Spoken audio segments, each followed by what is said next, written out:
Yitro. Fifth reading from the Book of Exodus. 17th reading from the Book of Torah. Outline of Torah portion.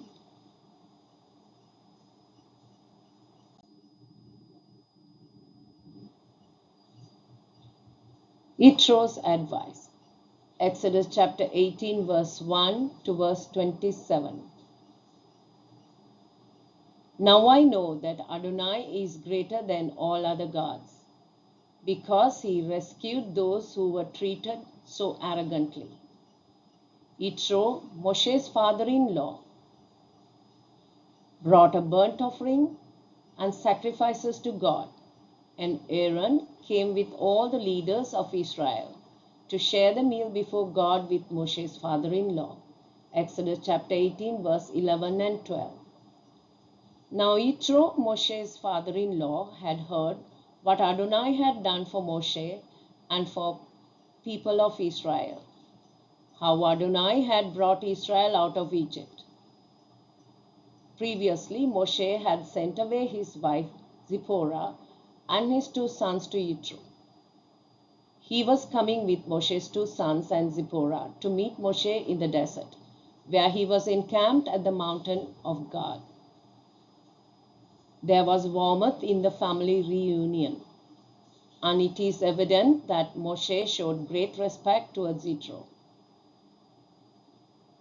One of Moshe's sons was named Gershom, meaning I have been a foreigner in a foreign land. The other son was Eliezer, meaning my God helps. Moshe told his father-in-law all what Adonai had done to Pharaoh and to the Egyptians for Israel's sake, all the hardships they endured in their journey and how Adonai had rescued them from all of it. Yitro was a pagan priest. Torah says Moshe's testimony changed his understanding about God. It changed his life. He began to believe in the true living God, God of Abraham, Isaac, and Jacob. Torah says that Yitro rejoiced over all the good that Adonai had done. He blessed Adonai. Moreover, Yitro brought a burnt offering and other sacrifices to offer to God. Aaron, elders of Israel, ate bread with Moshe's father-in-law. Exodus happened to demonstrate the greatness of God and to bring glory to him. On many occasions, God said that both Egyptians and Israelites will know, I am the Lord. The following day, Yitro saw Moshe settling disputes of the people while the people stood around Moshe from morning till evening. Yitro said, by doing it this way, you will certainly wear yourselves out, and also the people with you. Yitro said, I will give you some advice, and God will be with you. You should represent the people before God, and you should bring their cases to God. Teach them the laws and teachings and show them how to live their lives and what work they should do. He said, choose competent men who are God-fearing, honest, and incorruptible to be their leaders, in charge of thousands, hundreds, 50s, and 10s. His advice was to set up different levels of judges so that Moshe's workload will be reduced. Moshe paid attention to Yitro's counsel. So the difficult cases they brought to Moshe, but every simple matter they decided themselves. Then Yitro went off to his own country. Delegating work is sometimes good, but needs to be done prayerfully and carefully.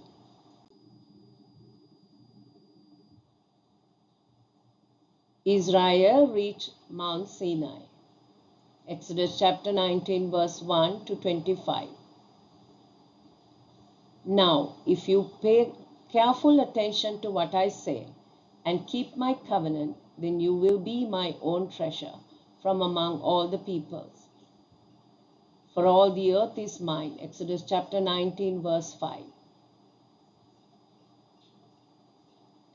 On the 3rd month after the people of Israel left Egypt, the same day they came to the Sinai desert. They camped in front of the mountain. Moshe went up to God, and he was instructed to speak to the household of Jacob, to the people of Israel. God reminded the people of Israel what he did to the Egyptians,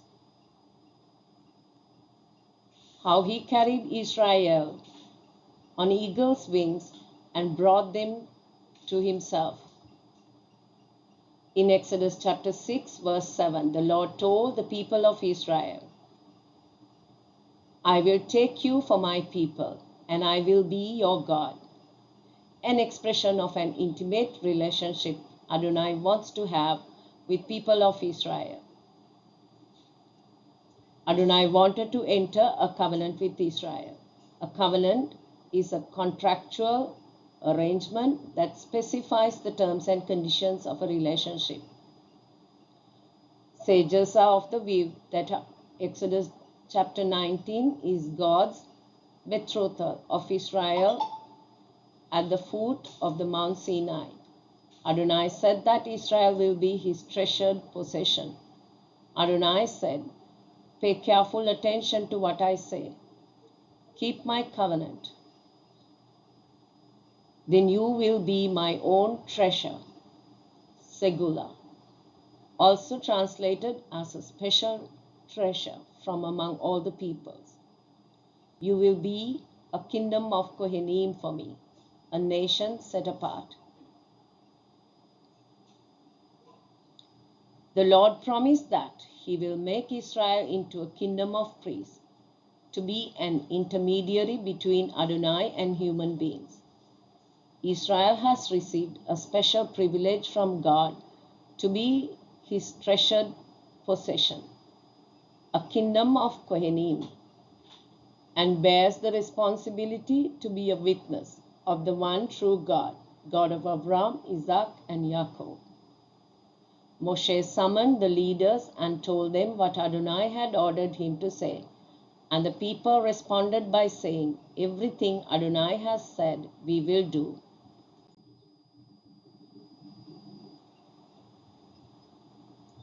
The people consecrated. Exodus chapter 19, verse 9 to 25. So Adonai said to Moshe, go to the people today and tomorrow. Separate them for me by having them wash their clothing and prepare for the 3rd day. For on the 3rd day Adonai will come down on Mount Sinai before the eyes of all the people. Exodus chapter 19 verse 10 to 11. Moshe was instructed by Adonai to consecrate the people of Israel 1st and the 2nd day by having them wash their clothing and prepare for the 3rd day. Boundaries were set in place, and they were not permitted to go near or touch its base. Whoever touches the mountain was to put to death. They were to temporarily abstain from sexual intercourse. Only after sounding the shofar, they were permitted to come to the foot of the mountain.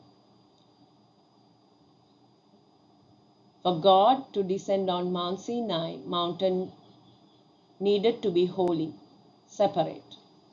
People touching the mountain or going up would violate the holiness, separateness of the mountain. Also, in the biblical world, there was an understanding that no man can see God and live. The warning came twice because God was concerned of the safety of the people.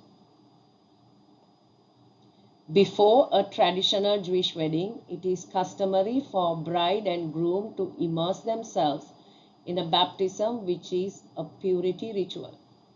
Gathering of water suitable for the purpose is called a mikvah. The ritual of baptizing oneself in a mikvah is sometimes referred to as washing one's garments. Like a bride preparing for the wedding day, Israel immersed themselves before the meeting with God at Mount Sinai. We live in a day or era where holiness of God is not well understood. Many take meeting with God for granted or lightly. To meet an important person, so much planning and preparation will come into effect. If that is the standard we practice for earthly affairs, then we need to set a higher standard when we want to meet God and make adequate preparations before going into His presence. Prepare our hearts and minds before we enter His presence. We can enter into the Holy of Holies only by the blood of Yeshua HaMashiach. Hebrews chapter 10, verse 19. The Ten Commandments. Exodus chapter 20, verse 21 to 22. On the morning of the third day there was thunder, lightning, and thick cloud on the mountain. Then a shofar blast sounded so loudly that all the people in the camp trembled. Exodus chapter 19, verse 16. Moshe brought the people out of the camp to meet God. They stood near the base of the mountain. Mount Sinai was enveloped in smoke because Adonai descended on it in fire. Torah says that smoke went up like the smoke of a furnace, and the whole mountain shook violently. People of Israel was warned again not to come near the mountain. Then Adonai spoke aloud all these words, all the 10 Commandments. In Hebrew, they are called the Aseret Hadavarim. In the traditional Jewish ordering of the commandments, the first 4 commandments refer to the obligation towards God, and the last 6 refer to our obligation towards our fellow men. Number 1, I am the Lord your God, Exodus chapter 20, verse 2. 2, you shall have no other gods, Exodus chapter 20, verse 3 to 6. 3, do not take the name in vain, Exodus chapter 20, verse 7. 4, remember the Sabbath, Exodus chapter 20, verse 8 to 11. Honor your father and mother, Exodus chapter 20, verse 12. You shall not murder, Exodus chapter 20, verse 13. You shall not commit adultery, Exodus chapter 20, verse 14. You shall not steal, Exodus chapter 20, verse 15. You shall not bear false witness, Exodus chapter 20, verse 16. You shall not covet, Exodus chapter 20, verse 17. The law concerning the altar, Exodus chapter 20, verse 22 to 26. People heard the audible voice of God. God did not reveal himself to Israel in any form or image. They were not to make any other god of silver or gold to set beside God. For me, you need make only an altar of earth. On it you will sacrifice your burnt offerings, peace offerings, sheep, goat, and cattle, in every place where I cause my name to be mentioned. I will come to you and bless you. Exodus chapter 20, verse 24. God also gave Israel laws concerning sacrifices and atonement.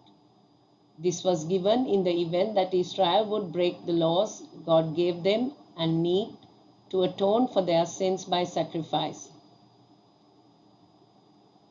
God was only asking for an altar of earth, not a costly or an elaborate altar. in every place where God causes his name to be mentioned. And God's promise is that I will come to you and bless you.